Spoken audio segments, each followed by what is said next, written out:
Good afternoon, everyone. First of all, to all the participants in the audience, thank you so much for joining in. This is going to be a wonderful discussion, I'm sure. In fact, I had a chat with Bidisha quite some time back when we were discussing about HR Speak and we were scheduling this. And I found a few things very interesting, which is why I have some questions that I'm sure would interest everyone in the audience as well. So, first of all, let me introduce uh, Bidisha to everyone. So, Bidisha, by the way, is Group Vice President, Learning, Culture, and Employer Branding with the Welspun Group.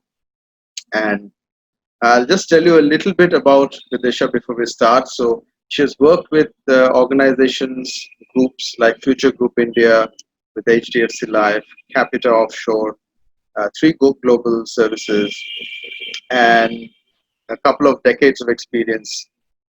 And she's done her executive MBA and various certifications. I mean, being from an L&D background to begin with, I'm sure that shows in terms of the certifications that she has from MIT, from Institute of Leadership Management, from ASTD, from ICA, from PBS Rao Learning Systems. I mean, there are so many that I could only mention um, from where she has done the certification. There's so many. And in fact, I just mentioned a couple of them here.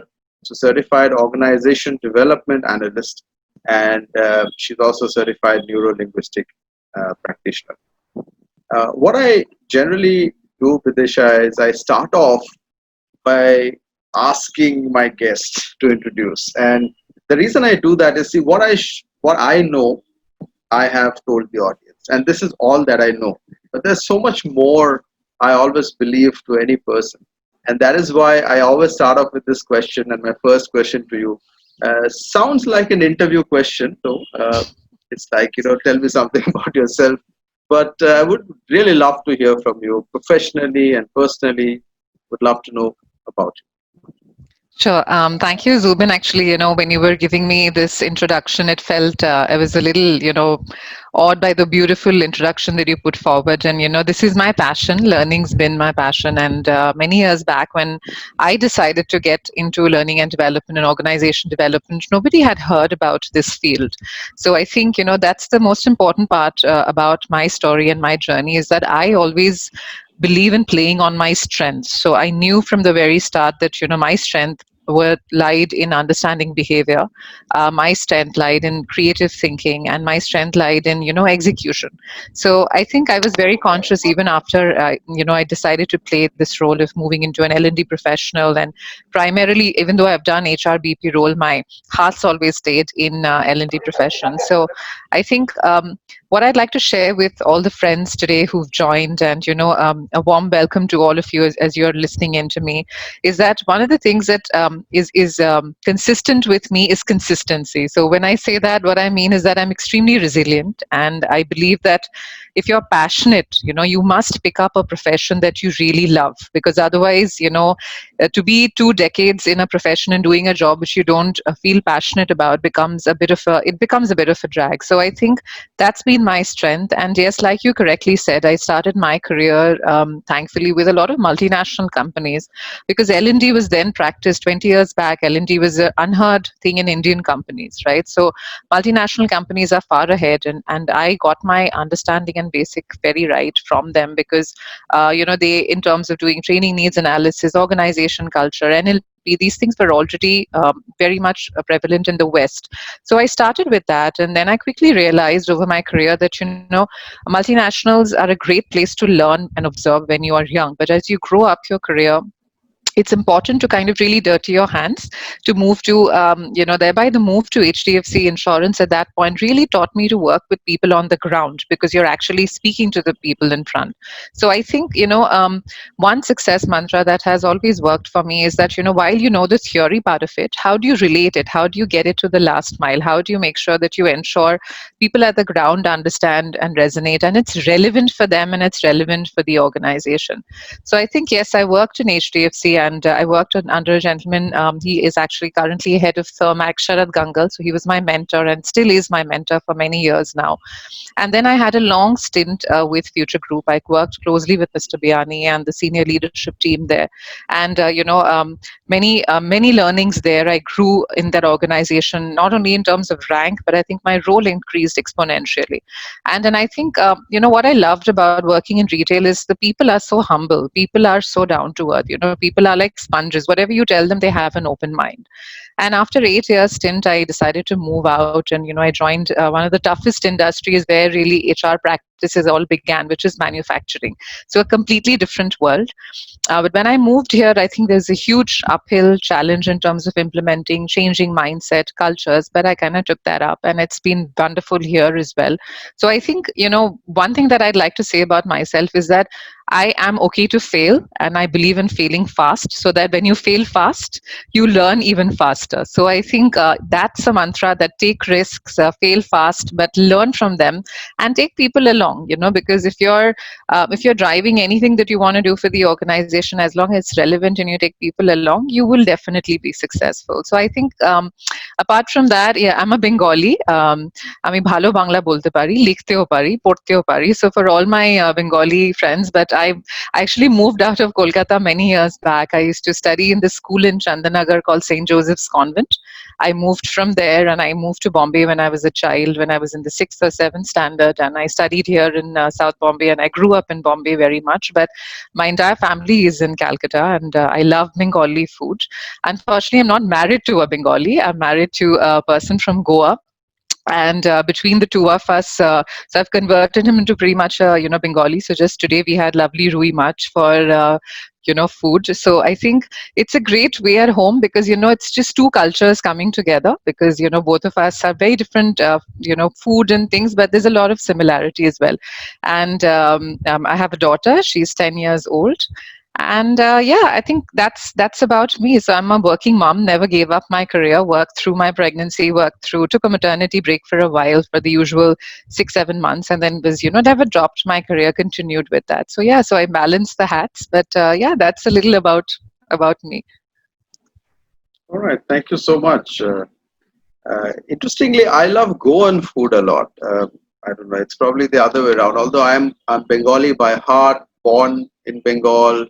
Uh, that's my mother tongue as well, and I love Bengali food. Uh, Somehow I don't know. I've been to Goa and I love Goanese cuisine as well. Okay, good. So really good to know about you.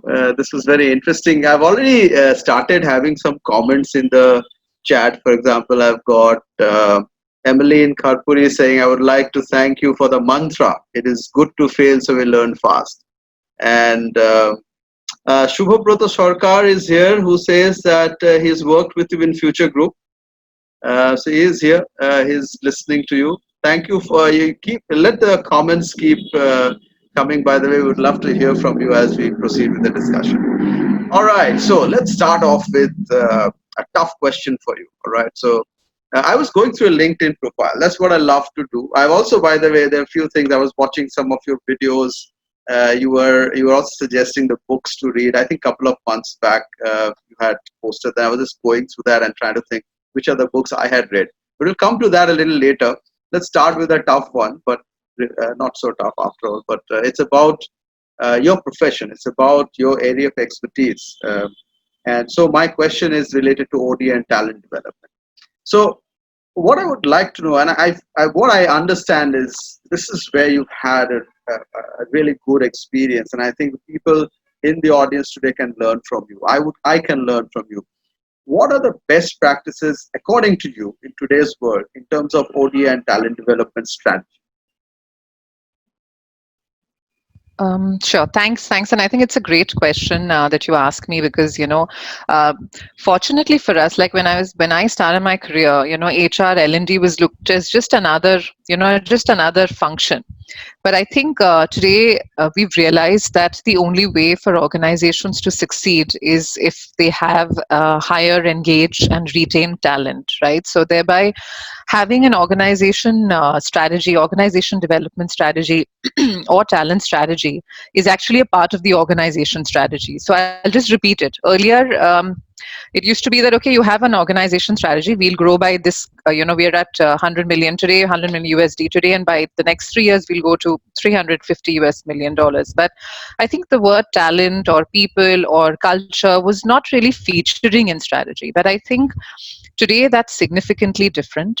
If you read organizations across the globe who've really stood the test of time, whether it's a Nokia or who failed, right? Or let's say if it's an Apple or a Microsoft which has reinvented themselves, this happened because of organizational development strategy and people and growth strategy. So I think a great organization strategy is one which first of all promotes collaboration. It promotes commitment. It calls for accountability. It calls for encouragement and innovation. All of that aligned to what your organization really wants to do. So you can't have an organization strategy or a talent strategy which is separate. So I think one of the biggest shifts that I have noticed in the last few years being an HR professional is that increasingly people are becoming aware of the fact that once you know what the organization is driving to be, your HR or your organization partner, learning partner, is just a medium to help you go there in the way you want to go. Right? So you have your destination defined. So just like your other businesses, other functions would do, your production, your finance, your technology, the OD function or the talent function is just an equal partner in helping you travel to fulfill your goal towards moving to organization vision. And I'm going to, rather than just talking theory, I thought I want to give you an example of an organization which is actually a live example. In fact, we all know about this organization. We know about the CEO Satya Nadella, right, from Microsoft. So Microsoft, when Satya Nadella took over, I think it was 2016 when he became CEO. Before that, if you go back and study, there are a lot of research papers around it. Microsoft was not doing well as an organization. Their stocks were at their all-time low. They didn't have anything interesting coming up. Their products were dying. There's a lot of silos within the organization, and there was a whole lot of bureaucracy. It had become a very bureaucratic, siloed, unimaginative, non-creative organization, and it was failing.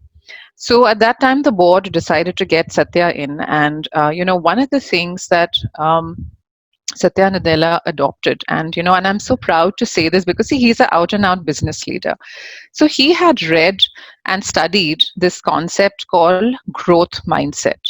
So what is growth mindset? Growth mindset is an organization development. It's a study that is done by Professor Carol Dweck. Carol Dweck, she's actually did this study on children. She's from the Stanford University, and she spoke about this mindset, saying that how you have to be open, and you may not know, you may not be born with all the knowledge, but you can get there, right? You can always achieve to be there. So you have an open mind. You have your ability to move towards doing better rather than being in a static fix. Because earlier the thought many people had that you're born with a certain amount of intelligence and you will die with that. You can't really increase your knowledge or your intelligence. You can't do that.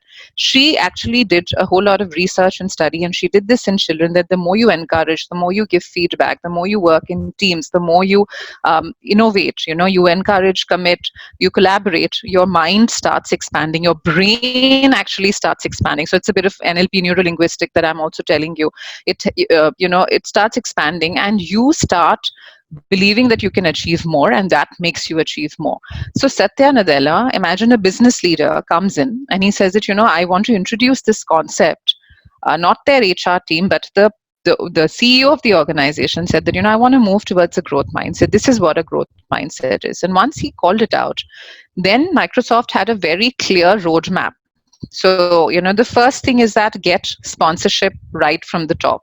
Get a sponsorship from the CEO, the person who matters most in the organization. Get him to believe that if they are following an organization strategy, not HR, not L&D, not MD, but the CEO or the promoter or whoever is at the helm of the top of the organization has to drive it. Once you do that, make sure that you have a very clear roadmap that aapko, how will you move from this point A to point B.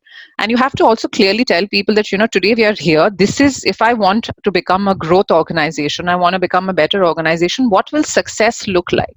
So you define your success, because sometimes we believe that, oh, but talent, organization, we can't measure it, it's impossible to measure, but everything is possible to measure, right? And it can be measured even in metrics. So you go ahead and define it, and then you continue doing micro training, you continue doing road shows, you define your map, and you ensure that you're moving forward.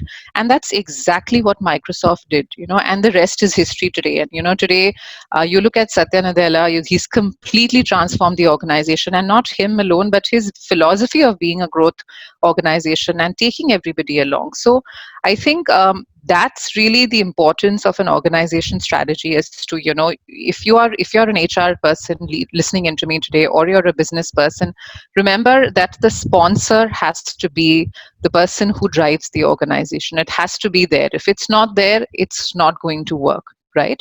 And once you have the sponsorship from the top, you have to have a roadmap ready. You have to ensure that you have people's buy-in there. You have to have a platform to reach to people, and you have to keep doing it, and you have to keep measuring that if my organization wants to move from point A to point B in the first year, this is what I will do. In the second year, this is what I will do. So you have to actually write it just like you would write a business plan, because without that, it's a lot of conversation. And I think sometimes at the cost of sounding of not offending anybody, but I think in terms of HR, we have to be able to analyze data more and write it down in black and white, saying that this is what the success will look like. If I will have less attrition, I will meet my business targets, I will make sure that we produce we innovate 3 products this year.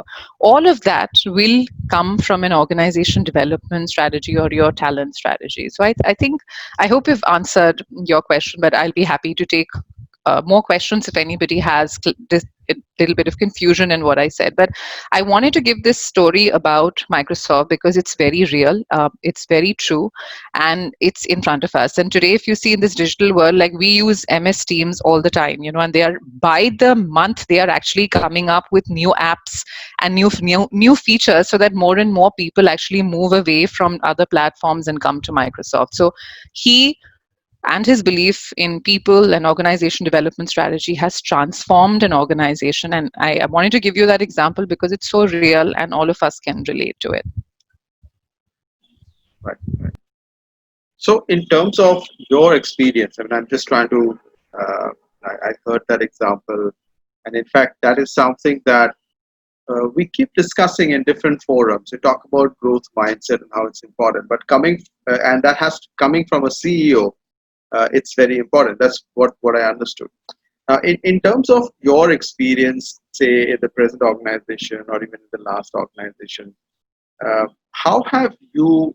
The question is to Bidisha, for example. How have you approached OD and talent development? Do you do a lot of research? Do you try to find out what the best practices that other organizations are following? And like, for example, I'm sure, I also started my L&D career at a time when HR and L&D were just functions. In fact, L&D was kind of, not as important even as HR was. So people used to segregate these two and say, okay, L&D means, okay, we're going to have some fun classroom training and there would be some games.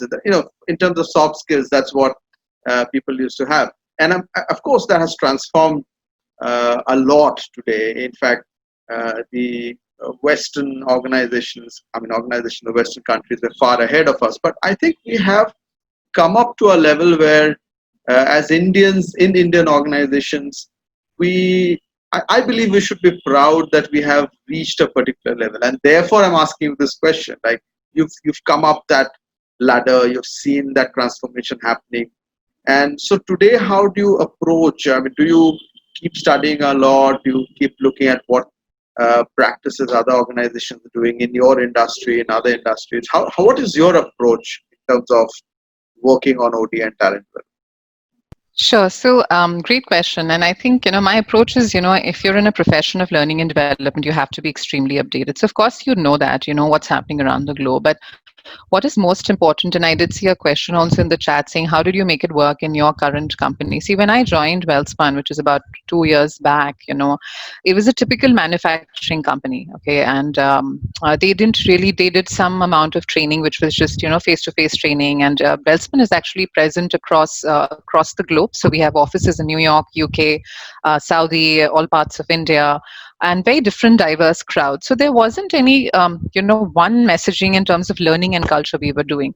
So I think while I reading and understanding, building your knowledge is very important, but what is most important is when you want to start an OD intervention in an organization is to first observe, right? So the first 40 45 days to 2 months, you sit down and you really observe the organization. You just be a fly in the wall, like you're not there, like an anthropologist. You go into different meetings, you see the culture, you understand what are the set things, what are the unsaid things. You try to gauge the values, you try to see what the norms are. You try to also interact and say, okay, where is this organization right now, what are the challenges they are facing.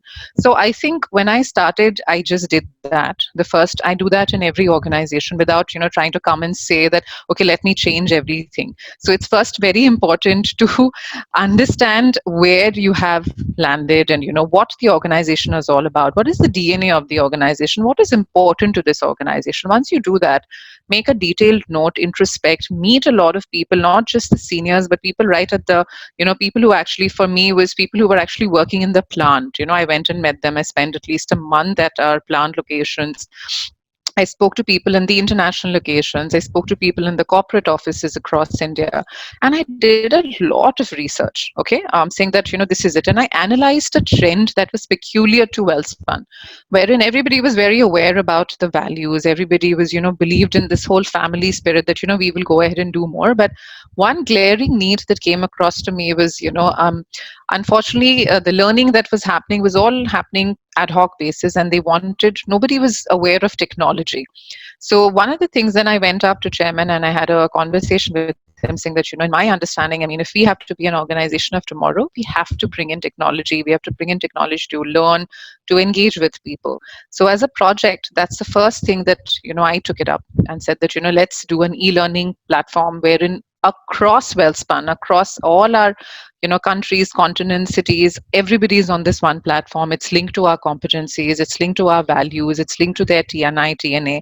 And let people, let's democratize this. Let's go and learn, and see what the experience is. But trust me, Zubin, when I proposed this, it was not an easy task because it had never been done in Welspun, right? Everybody said, we are a manufacturing company, wo feel nahi aayega jab tak classroom nahi hoga. We want people, we want to see people, it's not effective. So I think what I really did is first I did your maths. So you have to do your math really well, because if you're talking to a person who's a business person, you have to know your numbers. You have to say that, look, this is what you're spending today on doing classroom. While you're spending, this is the number of hours, this is the number of training cost, travel cost, and obviously if you do it in e-learning or digital, it moves away. But what you also must tell them that how or what are the other benefits. So in fact, telling the people that you are able to learn not just what you're supposed to, what HR tells you, but you can learn more. So you come across as an organization which is giving more to its employees. You can tell the employee that you don't have to forcefully come to a classroom and I'm dictating to you. You can learn at your own speed, right? So I prepared a document in which I clearly had a return on investment document. That's what I called it. And I actually took a target and I said that in the first year, when we take this platform, we will have 80% of usage. And that's a target that I took on myself. So I think what worked after that, and honestly, and after that we were able to achieve it. We were in fact at 87% in the first year. So I think what worked is the fact that you have your maths in place. You put up a case saying that, why it is important for the organization and how this will help the organization achieve its vision. So our vision at that point, technology was one of the most important pillars of growth. We wanted to innovate. We wanted to people to be agile. We wanted people to, adapt technology. But all of that was not really happening because we were not ourselves using any technology in learning. So I think I was able to connect it. I showed them a cost difference and, of course, um, a lot of work went into helping people learn and adopting the technology. So I think, yes, from that is one experience that I can quote in a very typical manufacturing organization, which is first generation promoter driven. If we are able to achieve this, it is, you just have to follow maths, logic, know your organization, deliver, and once you get the approvals, you have to do last mile excellence. So I think if you're able to do these 3 4 things, you are able to successfully navigate any OD project that you take up. And I'll just add one more question to that. I'm inquisitive to know this. There are definitely, when you introduce something like technology in a manufacturing firm where they had never used technology in learning, they preferred classroom training. Other than from the top, so that's the first part. You have to convince the management, senior management, CEO. Uh, let's say you've got that buy-in, right? Without that buy-in, you cannot proceed. Now, the moment you start implementing this whole strategy, probably there are a lot of process changes. Now, the people in the organization, they're already used to something. I'm sure so this is a change, right? So it's more like a change management project to begin with. So how did you, and very quickly, I mean, I don't want to get into details, but how did you handle, were there roadblocks, were there people resistant to this change, and how did you handle it overall? Just a quick answer to Absolutely. I'm glad you asked this because, it was, I was really, in fact, when I was, doing this session and I was initiating this entire change project, I was very, very worried at the back of my mind, exactly with the same question. But, I believe in one thing. It's like when you go for a movie, I mean, it doesn't, what attracts you to the movie, of course, initially it is, the whole, the trailer, which if it's obviously has a, certain kind of stars. But at the end of the day, what really matters is, what's in the movie, what's the story about, or what's the content, right? Now, it could have the best of superstars, but if the content doesn't work or doesn't appeal to people, people will not, people will go for that one time, and after that, he'll just die his own death, right? So we've seen so I think why I'm quoting this example, that I was very convinced of the fact that if the platform is easy, right, or the change that you're initiating is good for the organization, and you are explaining to people why it is important for them and how this will impact their life, and also it's easy to use, it's agile, you pick it up and it's all available on your phone, it's not complicated, it's simple to adopt. People can immediately see that, wow, this has so much that I can do which will improve myself. And I think at the end of the day, what matters, while we are all part of organization, you have to remember the concept of WIFM, which is what's in it for me. And I always tell this to all my colleagues and friends, that unless you connect with people and tell them what's in it for them, why should they go and spend their time and their data, to look into a course? So the minute you start telling that story, that, this is what will happen, you can meet your learning goals, you can also pick up another course which has nothing to do with your role. So for example, in the platform that I have, I mean, I have nothing really typically to do with finance, but I can go and learn about a finance course, I can go and learn about machine learning, right? So I think that's the story we told. So we never forced this on people. So we made sure the platform was very easy. It was, very, very, easy for people to use. It was available on the cell phone. People didn't have to learn anything much to do it. And we told them that, what, why don't you go give it a shot? Whatever are your training needs that you've identified, it's all there, and then I think then the platform did the job itself, right? So people have a mindset, but when they see that it's affecting, it's helping me, it's like, it's making me smarter, it's making me more intelligent, then people will just automatically go there. So you have to do a little bit of push, but you have to ensure that the product, and in this case it's a platform, but it could be anything that you're driving, they have to know how well their life change after this change initiative in the organization. If they don't see it, that is when, this breaks, the chain breaks. So that's one key thing that I'd like to, reiterate. Let people see what's in it for them. Let them be able to see value in it in their life, not just for the organization, and trust me, then it'll happen. Absolutely, I agree with you wholeheartedly. And I'll tell you why I asked you the question. I had handled a major change management, behavioral change management project in UK. I had worked with Tech Mahindra a long time back, and so I was working in the UK, and I had faced this resistance, and I was dealing with British telecom employees, and you've just said what I had thought about, and it's all about the. When I used to talk to students, I still do, and I tell them, when we talk about the WIIFM, I call it FM. It's like you've got this radio channels FM. So what's in it for me? Uh, if you can answer that, I think that's probably the best way and the easiest way to sell any new concept, idea, product, services, anything at all. So I'll move on to the next question now. And you've already told us about the leadership buy-in part of it. Now, I have another part. I mean, it's just another part of that question. So, one is how do you ensure leadership buy-in in your learning strategy? I think that's a question you've already answered. The second part is how do you quantify L&D goals and ROI? So, of course, you do that. You've already told that you do that. How do you do that briefly? I mean, you don't want to get into the nitty-gritties of it, but overall, how do you do it? How have you done that in the past? How have you done that maybe in your present organization?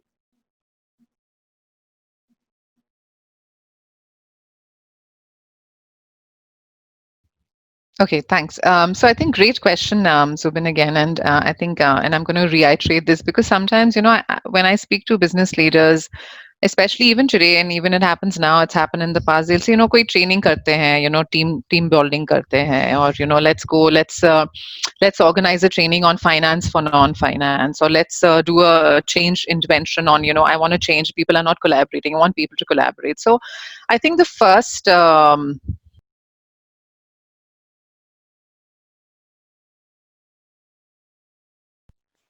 Yeah, I think the first most important thing for us to do as L&D professional is to do the first step, which is really analyze or diagnose. So just like a doctor would do, first part would be to ask a lot of questions to your stakeholder, really trying to understand why they are wanting to do this activity, which could be a training initiative, which could be a learning initiative, which can be a, like you said, a team game or a training session or an outbound. What are they really wanting to? So I always spend, about an hour to 1.5 hours, 2 hours, whatever time it takes, to asking the stakeholder what are they wanting to achieve through this intervention, what's in it for them.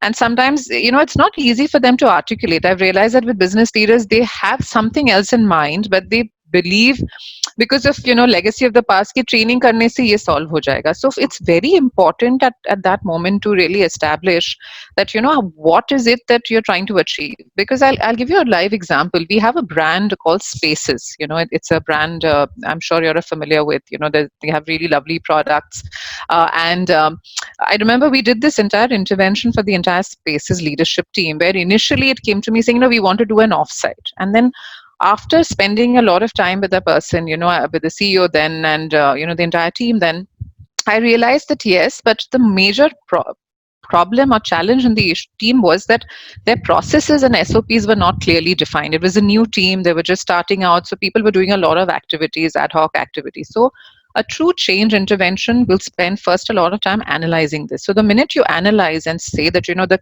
clearly there are 2-3 problems. One is your SOPs is not clearly defined. So today your SOP, how would you rate them? How many SOPs do you have? So that's how you would numerically manage and measure. The person say, I have only 3 SOPs for doing these, 10 activities. And you say, okay, from 3, what do you think is the right number to move to? And the person will say, no, I need an SOP for all the things that we do. We need a clear process defined.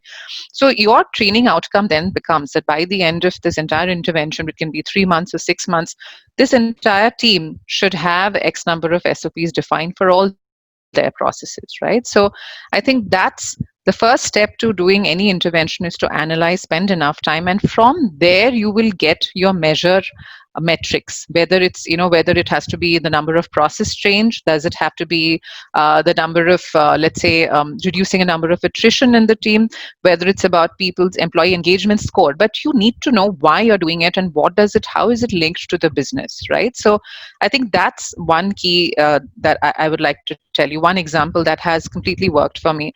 And the other is that never agree to a measurement which you're not convinced about, or which is not going to be in the control of your business or for yourself, because then you're going to set yourself up for failure. So if the person says, yeah, but I can take this as a measure, but there are 10 other dependencies on it, which is completely out of scope. So you have to help the stakeholder in helping funnel down that conversation and bring 2 3 key themes, saying that, okay, what are those 20% things that you will do which will have 80% impact, rather than doing 10 things and not having an impact as well.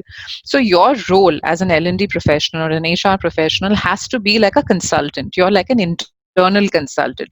You come in, you go there, you open your toolkit, you say, okay, let me understand your challenge, what is causing the challenge. So you will never focus first on saying, okay, I will do this training, aapko kaun sa training karna hai, let me tell you, okay, I will design this beautiful training and give it to you. Rather, wear a hat of an analyst, a diagnosis, do a diagnosis, say, okay, these are 2 3 challenges I see, now tell me from here what is the 20% thing that will have the most impact.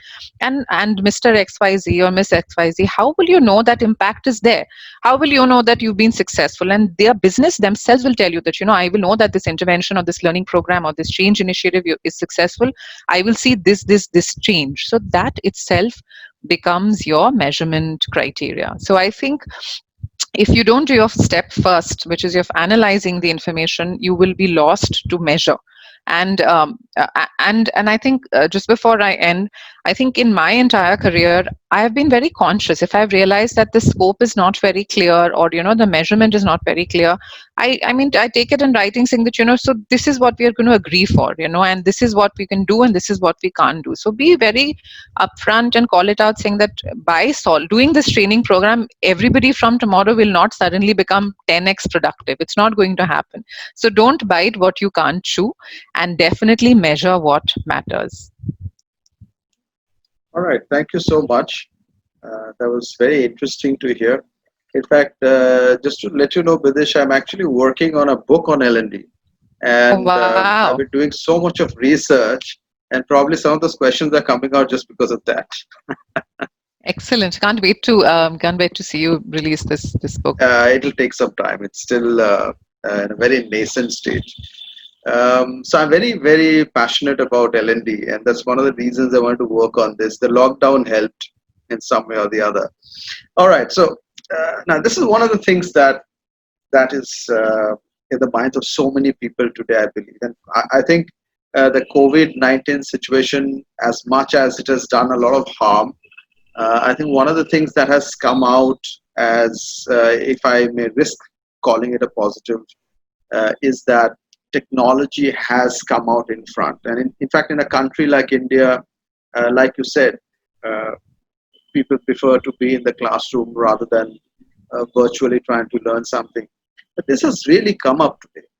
And in terms of, I'll come to my question straight away. So, like when we talk about the fourth industrial revolution, and that's what's happening. Technologies are connecting the physical and digital worlds. So, in your view, now you've already told about the introduction of technology in Welspun that you're talking about. So, how should we use learning technology applications? What has been your experience? What kind of technology do you use? Do you have you started using artificial intelligence and machine learning? What has been and how has technology helped in the, maybe the planning the career journey or the learning journey, the trajectory? I'm putting up a very open question to you, but related to learning technology. No, great question. So I think it's. I read this on Twitter, and it said, the question is, what is responsible for my organization digital transformation? The first option was my chief technology officer, and the second option was COVID.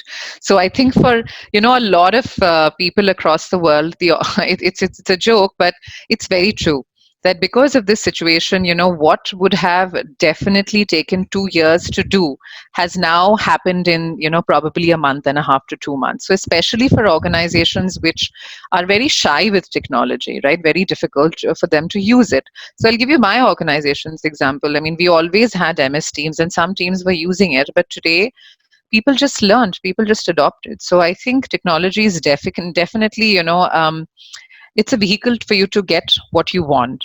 But see, I always believe that, while I understand, artificial intelligence and machine learning, everyone's talking about it. But what we need to also understand is, where is your organization today? If an organization which has not even, is not even able to, conduct simple webinars, or let's say an organization which has not even explored a little bit of e-learning, right? Will they be in this moment where they will go ahead and say, let's adopt, the most sophisticated part of technology, which is probably machine learning or AI. So I think, again, I will always say that there is no one size fits all. There's no one common medicine. But of course, as L&D professionals or OD professionals, we one have to be aware, where is our organization? Where are we right now? And yes, some things we have to push into the organization, just like I push learning, but you have to have solid data that it will work for you, right? So I think some of the things that are definitely here to stay are, e-learning courses, like just we're using these webinars and, platform. And the amazing part is, earlier people would only use this as an option, but today people are using this for a lot of engagement as well. So in our organization, we are constantly using this to having one-on-one conversations with people. In fact, in my team, if it's somebody's birthday party, we actually do a get together on MS Teams, and we cut a cake, and wherever everybody is, we have a little get together. We have something called a power breakfast meet with some of the leaders on a Monday morning, where everybody's actually having a coffee and talking about certain things that we want to achieve. So I think technology is a platform, but for technology to be successful, what you need is, you need imagination to know what to do with it. So technology without knowing what you want to achieve is going to be, if you say, and if you just go, it's like, you go to a store and you say, oh, I want AI, I want e-learning, I want AR, I want VR, but then you gather all of this. It's like a child with a new toy. You give it all to all of them, or a child, all these toys, and suddenly you'll see what the child has done is gone to the kitchen and taken out a spoon and, a bowl, and just playing with it, and the toys are not getting played with, which very much happens even in organizations. So sometimes it's a fad. You'll say, oh, I want to do this, I want to do this. But I think what's important for all of us to remember is, what is the need, what will work in your organization, and what will solve an organization problem. So is doing a Zoom call and MS Teams solving a problem of, engagement with people, right? So I think, yes, it is. Okay, then that's important. Doing webinars on different training needs, is it solving a problem of engagement and learning? Yes, it is. So in my organization, one of the things that I am going to do this year is adopting artificial reality and virtual reality, because now that, we can't really travel much, so I'm going to plan to use it for our entire onboarding process, where we actually use AR VR to showcase our plants, showcase our different offices across the world. Because earlier we would actually take people, for a tour to all these places. Now we're not going to do that. So I think that's relevant for my business, and I'll do it. The other thing, which I think it's not been used much, but a concept called podcasts. You can have a lot of people, because today there's so much of screen time. Everyone's getting tired of, looking into the computer. Podcast, you just have to hear, and I think it's on iOS and Android as well, so you can again go and listen. So I think that's another thing that will stay. And I think now technology has to be used. So just like you have Instagram and Facebook, you will need a platform to connect employees as well. Because if you don't have a cure to this disease, and if people are going to realize that it's better that, it's leaner and less cost for people to work remotely, you will need like a social networking platform within the organization to get people to come in together. So I think that's what I'm working on as well. I'm exploring this tool called Yammer, which is again a Microsoft product, and really to see how can you have contests, leaderboard, all of that. And I think the other thing which I'm going to use, and I would recommend to a lot of people, is when you have sessions and you want to give away awards and rewards, you can create an entire virtual reality room, and wherein you actually, except for you really being there, everything looks exactly the same like an auditorium, and you can have a hologram of somebody, and you can do a complete AR VR experience. So I think we have to push the envelope a bit. But I think, as having said that, rather than doing too much, again, look at 20% of those technology changes that will impact 80%, that will solve 80% of your business problems. But just to sum it up, e-learning, podcast, artificial virtual reality, artificial artificial reality, webinars like what we're doing today, and a social networking platform. And virtually using engagement, and not just learning but also engagement, will be what we will see definitely rise in the next few months. All right, thank you so much. And I really like the part where you said that you have to evaluate where your organization is at this point in time, and based on that, you have to move forward. In fact, I was having this discussion with some of the people I know personally because of my books. I was just kind of having a discussion, asking, where is your organization right now? How are you proceeding with different technologies? Or are you using technology or not? Now, of course, everybody is in some way or the other, but that's exactly what I heard from everyone I spoke to, that you have to consider where your organization is right now. Uh, and of course, good to hear that you going to use AR and VR, and I'm sure it's going to be a good experience for the people who are going to go through that. It's interesting sometimes when we have a new approach, uh, and you see, okay, this works for me, and it turns out in the long run to make sense in terms of for the business as well. So that really works. Okay, great. So I will now come to a personal part again. Enough of discussion about work. So coming back to Bidisha, what do you do when you are not working? So your hobbies, interests. What I already know is you love reading. But is that it, or is there more to your hobbies?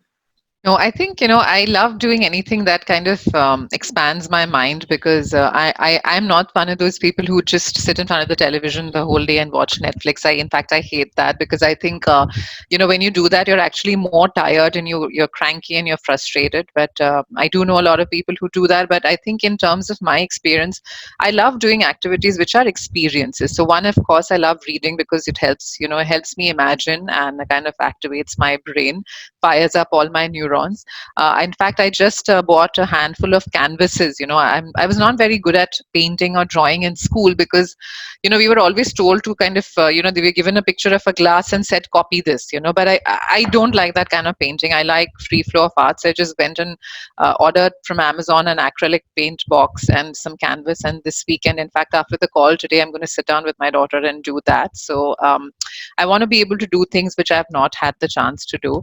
And I think the other thing that I've been doing consistently is kind of taking care of my health, because I think, even though I wouldn't say it's a hobby, but I do wake up early and I try to do just 10 minutes of breathing exercises, some stretches through the day, and eat right and sleep, instead of binging on Netflix till 2, 12 in the night, you try and sleep by 10, 10:30, get up by 7, maintain that body clock. But I think, yeah, and of course, what I also do is I watch select television with my daughter on TV, which are really great movies. So I've come across some fantastic, documentaries on Netflix, fantastic biographies that I've been watching, which I think I enjoy doing that again, rather than watching a mindless show. I don't know, like, I don't know, maybe I'll be offending a lot of people, like, for example, Game of Thrones. So I wouldn't want to do that. So I think for me, I feel that whatever time that we have in this planet is meant for something. Yes, of course, you must go out, have fun, relax, and do nothing for a while. But it's very interesting. It is very important to have a hobby. It's very important to have something anchoring you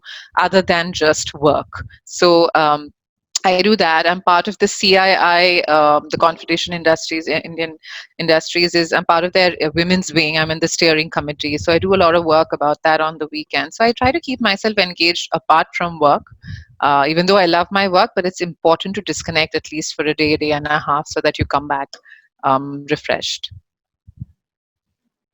All right. To my audience, first of all, if you have any questions, please do ask. We've got another 5 or 6 minutes to go.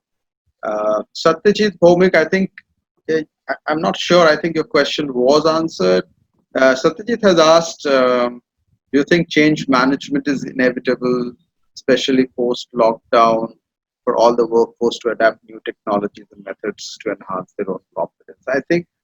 I think that's something that we've already discussed. Ashok Mukherjee has asked, would you please share a case study or your own case study on flexible management? I'm not sure what that means. What would be flexible management? So I think I'll just, in the meanwhile, while we figure that out, I'll Yeah. just add another thing that, to Satyajit's Bhomik's question. I think, Satyajit, what is also important for us at this point is to reflect and see how do we become more digitally savvy or tech savvy, because typically the HR folks, we're very good with what we do, but whether adopting digital competencies was not really a part of our DNA. So I think it's very important today. You have a lot of free courses available. Go learn about AI, go learn about how to use chatbots. And actually that's another thing that I'm planning to use, chatbots as well. How do you use technology, what is really happening across the world. So I think it's important that whatever your KRA is for this year, add that one bit of how do I become, or how do I add another feather in becoming more tech savvy. All right. I have an interesting question from Oyan Banerjee now. So, post COVID-19, do you find L&D playing a bigger or a smaller role in corporate India? And the second part of this question is, would budgets increase or reduce as a percentage of the gross sales revenue? Excellent Yeah. question, Ayan. And I think it's very pertinent and it's a very practical question. So for me, I think it depends on the kind of work L&D does, right? So you will put your money into things in which you consider as essential services.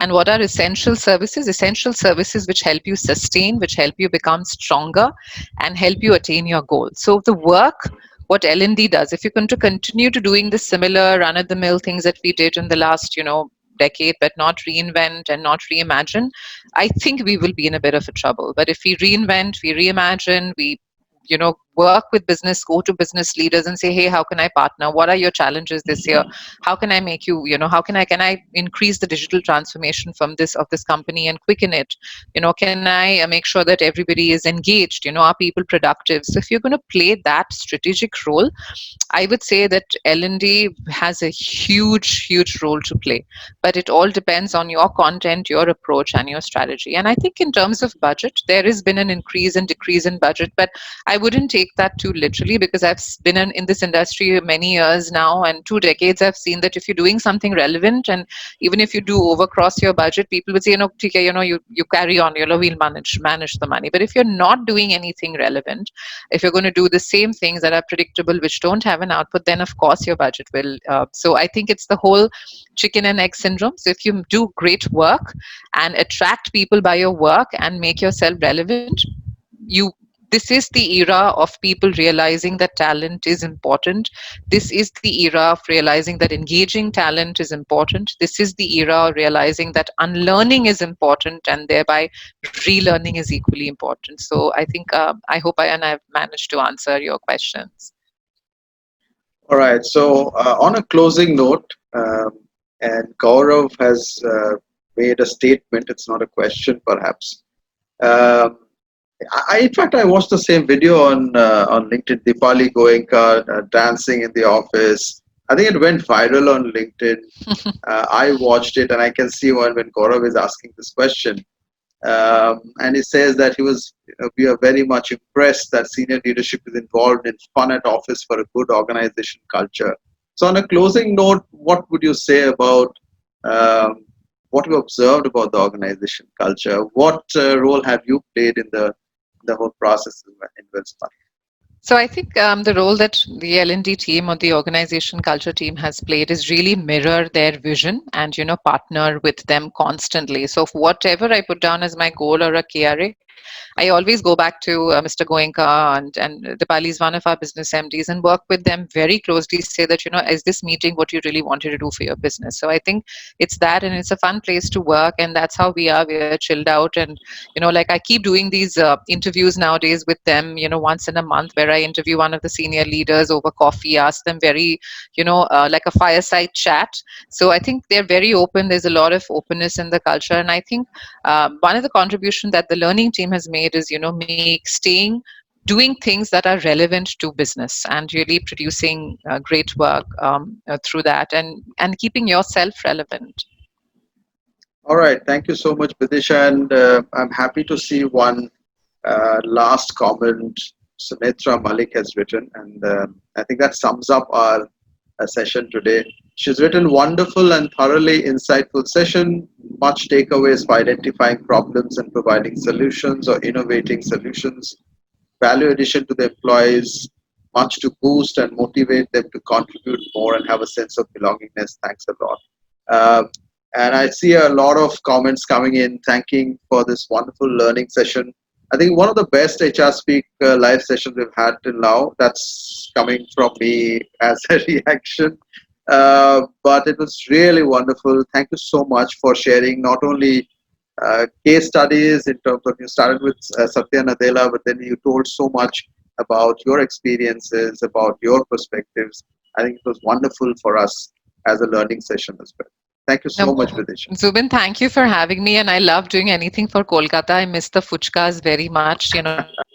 Bombay fuchkas. I mean, Bombay doesn't make fuchkas. So I remember when I was in Future Group, actually tell people to smuggle, the water. When I love doing everything for Kolkata, that's where I belong. My heart belongs to Kolkata. But I must compliment you on, having such wonderful questions and, pointed questions and a great audience, like looking at their response, such mature questions, such mature responses. So I thoroughly enjoyed my time here, the last 60 minutes. And I think this is one of the most engaging sessions that I've done. And you've been a wonderful host, Zubin. And compliments to you, the NHRDN team, and all the lovely participants who took out time on a Saturday evening to listen to me. So great being here.